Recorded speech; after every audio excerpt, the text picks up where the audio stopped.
రెండవసారి గెలిచిన తర్వాత ఈ యొక్క కలియుగ దైవమైనటువంటి అంబార్పేట గ్రామంలో వెంకటేశ్వర స్వామి ఎమ్మెల్యే గారి యొక్క కుల దైవం ఇంటి దైవం అయినటువంటి ఈ వెంకటేశ్వర స్వామి ఈనాడు కోటి ఏకాదశి సందర్భంగా మేమందరం కలిసి దర్శించుకోవడం జరిగింది. నిజంగా కూడా చాలా విశిష్టత ఈ యొక్క అంబార్పేట గ్రామ వెంకటేశ్వర స్వామి అలాగే ఎందుకంటే ఉత్తర ద్వార దర్శనం పూర్తిగా కూడా దేవుడే ఆ యొక్క రాతిని రెండుగా చీల్చి మరి ఉత్తర ద్వార దర్శనం ప్రజలకు భక్తులకు వీలుగా సౌకర్యార్థము ఆ భగవంతుడే కల్పించడం నిజంగా కూడా అందరి ప్రజలందరి భక్తులందరూ కూడా పూర్వజన్మ సుకృతంగా భావించవచ్చు. కాబట్టి ఈనాడు ముక్కోటి ఏకాదశి సందర్భంగా జైత్యాల జిల్లా ప్రజలు జైత్యాల ప్రజలందరికీ కూడా కోటి ఏకాదశి శుభాకాంక్షలు. ఆ వెంకటేశ్వర స్వామి దయ అందరిపై ఉండాలని చెప్పేసి పేరు పేరున అందరికీ కూడా శుభాకాంక్షలు మరొకసారి తెలియజేసుకుంటారు. జైత్యాల పట్టణానికి అతి సమీపంలో అంతర్గా పక్కనే ఉన్న అంబార్పేట వెంకటేశ్వర స్వామి ఆలయం మా ఇలవెల్పు మొదటి నుంచి కూడా అంతర గ్రామంలో చాలామంది కూడా ఇంటి దేవుడు. మరి అలాంటి అంబార్పేట వెంకటేశ్వర స్వామి ఆలయం కలియుగ దైవం. ఆ దేవుని ఇచ్చ ఏదుంటే అది ఉంటుంది అంటారు. దేవుని ఇష్ట ప్రకారమే అన్నీ కూడా నడుస్తూ ఉంటాయి. ఆ అంబార్పేట వెంకటేశ్వర స్వామి వారి ఇష్ట మేరకు ఈ ప్రాంతం ఈ ఆలయం అందరి సహకారంతో కూడా చాలా విశేషంగా అభివృద్ధి చెందింది.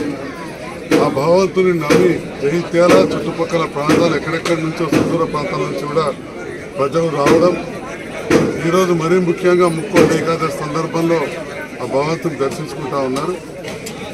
మరి ప్రత్యేకంగా ఈనాడు ఆర్టీసీ నుండి కూడా స్పెషల్ బస్సు కూడా వేస్తే కూడా జగిత్యాల పట్టణం పాత బస్ స్టాండ్, కొత్త బస్ స్టాండ్, అదేవిధంగా మన గాంధీనగర్ నుంచి కూడా చాలామంది కుటుంబ సమేతంగా వచ్చి వెంకటేశ్వర స్వామిని దర్శించుకున్నారు. మరి ముఖ్యంగా ఈరోజు ముక్కోటి ఏకాదశి చాలా విశిష్టమైన దినం.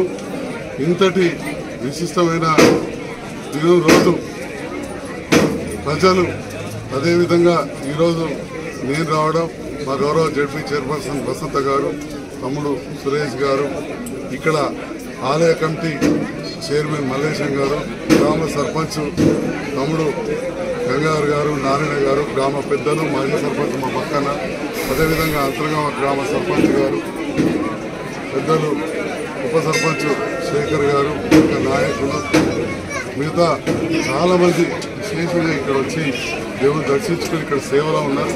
ఇదంతా కూడా చాలా పరిశుభ్రంగా ఈ కార్యక్రమాలు జరుగుతూ ఉన్నది. ఆ భగవంతుని దయ వల్ల, వెంకటేశ్వర స్వామి దయ వల్ల మళ్ళీ కూడా ప్రజలందరూ కూడా సుఖశాంతులతో ఉండాలని చెప్పి కూడా ప్రార్థిస్తూ, మరీ ముఖ్యంగా ప్రపంచాన్ని కవలించిన కరోనా మళ్ళీ రావడం మొదలైంది. ఆ కరోనా ఎక్కడికైనా ఆగాలని, గతంలోనే చాలా ప్రాణహాని, ఆస్తి నష్టం, ఎంత అతలాకుతలమైంది ప్రపంచం అంతా కూడా, మన ప్రాంతంలో కూడా చాలామందికి ఇబ్బంది అయింది. అది ఇక్కడికే ఆగిపోవాలని చెప్పి కూడా ఆ భగవంతుని ప్రార్థిస్తూ, మరి సమస్త లోక సుఖినో భవంతు అంటాం మనం. మరి ప్రపంచం అంతా కూడా బాగుండాలని చెప్పి మనం కోరుకుంటున్నాం. అన్ని జీవరాశులు అన్నీ కూడా మరి అవన్నీ కూడా బాగుండాలని చెప్పి మరొకసారి మా ఇష్టదైవం, ఇంటి దైవమైన